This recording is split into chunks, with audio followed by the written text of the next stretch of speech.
Hi, I'm Bugsy and I'm an addict. I'm going to be reading just for today, July 17th, 2024, Using Our Using Dreams. Page 207, basic text, page 19. Do we fully accept the fact that our every attempt to stop using or to control our using failed? The room is dark. Your forehead is bathed in cold sweat. Your heart is racing. You open your eyes, sure that you've just blown your clean time. You've had a using dream.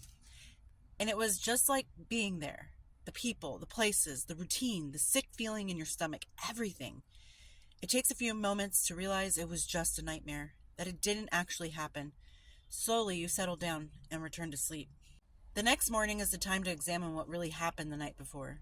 You didn't use last night, but how close are you to using today? Do you have any illusions about your ability to control your using?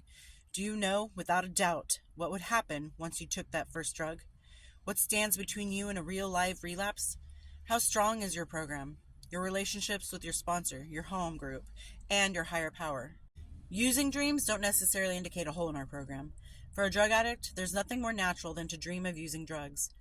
Some of us think of using dreams as gifts from our higher power, vividly reminding us of the insanity of addiction and encouraging us to strengthen our recovery. Seen in that light, we can be grateful for using dreams. Frightening as they are, they can prove to be great blessings if we use them to reinforce our recovery. Just for today, I will examine my personal program. I will talk with my sponsor about what I find and seek ways to strengthen my recovery.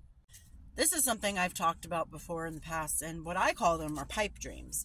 Now, that is just because I used methamphetamine and I smoked it from a pipe. Not all addicts used a pipe to ingest their drugs. Some people took pills, some people use, needles. But the fact of the matter is, these dreams, they last for a very long time. I've known people who have been 17 years, 20 years, and beyond sober, and they say that they still have those kind of dreams. They wake up, oh my God, what did I just do? And then they realize, oh, I'm safe in bed. I'm okay. And I tend to have these dreams a lot. The last couple times I've had pipe dreams, I've actually, in the dream, said no.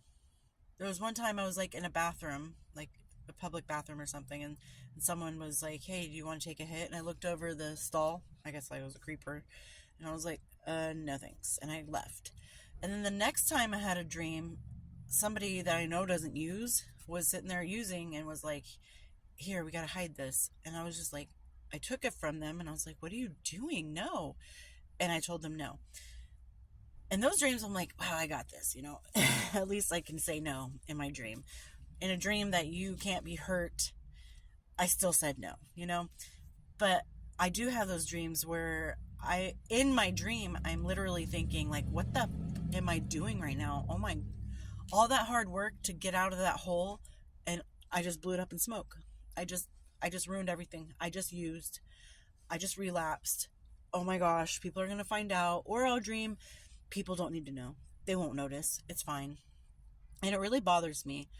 And I think that's a good indication of how far I want to detach myself from that drug, because it's a nightmare to even think, to even imagine using again. And it's our subconscious reminding us, like, this is where you were. And I think a part of it is the addict is still stuck inside. It's like Jekyll and Hyde kind of thing.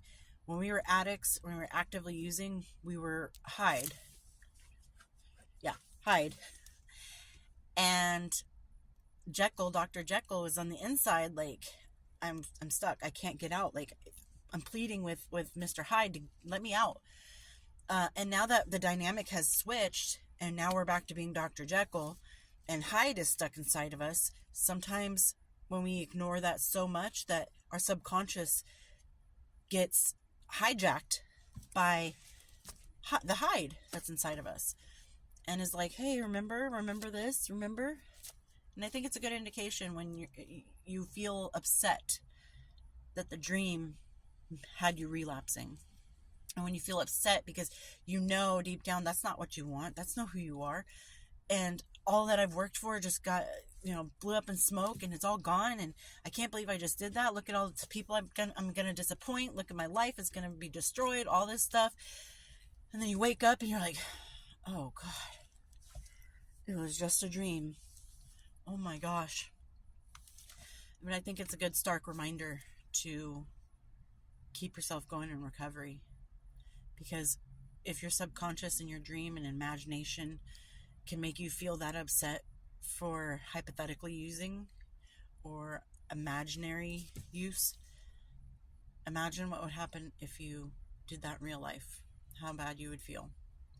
If that moment of a dream can make you feel like you just destroyed your entire life, imagine if you relapsed in real life. So learn from what your emotions are telling you when you have these kind of nightmares. Learn the feelings that your subconscious is trying to remind you. Hey, this isn't a good thing for you. If you do this again, you're going to die. You're going to go down a path that you're not going to be able to come back from. And even if your dream, you're having fun with using, those dreams are just the addict, the Mr. Hyde inside going, remember, come on. You have to remember that the addict is a parasite and will do anything necessary to survive. And it's your job as Dr. Jekyll to prevent him from being released. Don't take the elixir. Anyway, just remember it was a dream. You're doing great. And if at any time you feel like those dreams are getting a little too vivid and a little too real, and maybe you're struggling, bless you, you're struggling,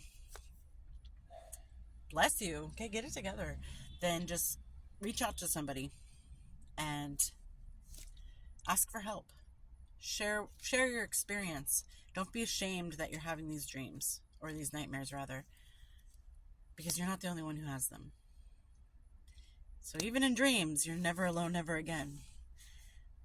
Talk it out, write it down, keep a journal of the times you had those dreams, what happened in it, how you reacted, how you felt, and then how you felt the next day when you woke up and remembered the dream.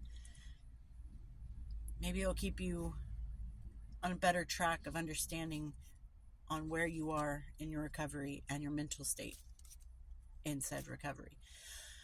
But I have to go to work now, and I hope everyone's doing well, and I'll talk to you later. Bye.